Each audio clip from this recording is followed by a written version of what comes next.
Як выглядае футбол у краіне, якая ўжо больш за 1100 дзён абараняецца пасля паўнамаштабнага ўварвання Расіі?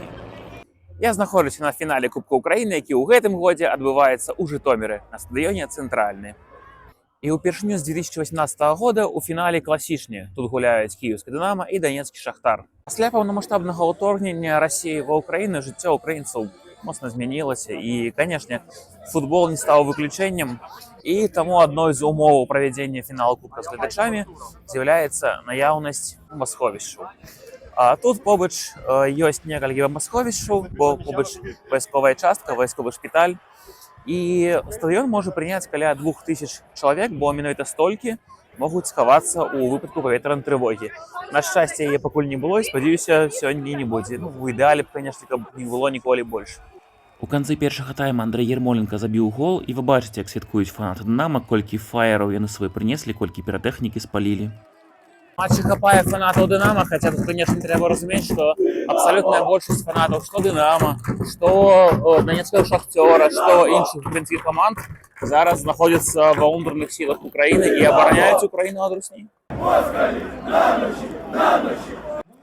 Першы сімвалічны удар па мячу нанёс Валентин Асоўскі, абаронца Украіны і ветэран 103-й брыгады ТРО. Пры гэтым вайна працягваецца, яна не робіць перапынак на футбол, і, напрыклад, падчас першага тайму паветраная трывога была ў Сумскай вобласці, у Запарожскай. Рускія абстрэльвалі Нікаполь. Пры гэтым у ноч перад фіналам у Жытоміры была паветраная трывога, якая цягнулася 5 гадзін. У гэты рэгіён рэгулярна залятаюць расійскія беспілотнікі, але, нягледзячы на магчымую небяспеку, людзі ахвотна запоўнілі стадыён. Квіткі было дастаць амаль што немагчыма, але выхад знаходзілі. Хтосьці глядзеў футбол праз плот, хтосьці з дома, пабудаванага побач са стадыёнам, а хтосьці ўвогуле з даху шматпавярховіка. У другім тайме Шахтар забіў гол і зрабіў лік 1-1, і да канца асноўнага часу лік ужо не змяніўся. У авертайме каманды таксама гулялі вельмі асцярожна, нібыта ўжо чакалі серыю пенальці. Ну а фанаты Шахты святкавалі, і святкавалі вельмі актыўна. Яны спалілі шмат піратэхнікі, пасля спалілі сцягі Расіі і так званай ДНР. Дарэчы, я казаў пра тое, што шмат фанатаў Шахты, як і Дынама, зараз ва ўзброеных сілах Украіны. Дык вось, на фан-сектарах абедзвюх каманд было шмат банераў, прысвечаных загінулым фанатам.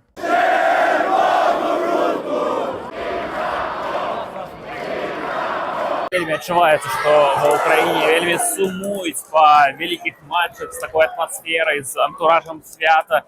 Вось сёння гэта якраз яно. Ну а ў серыі пенальці ўсё вырашыў адзін промах. Різник узяў удар Караваева і гэтым прынёс Шахце 15-й кубак Украіны ў клубнай гісторыі. Акрамя гэтага трафей прынёс яшчэ і выхад і ў Лігу Еўропы замест лігі канферэнцый. Таксама вельмі прыемны бонус. Вось такі выйшаў фінал Кубка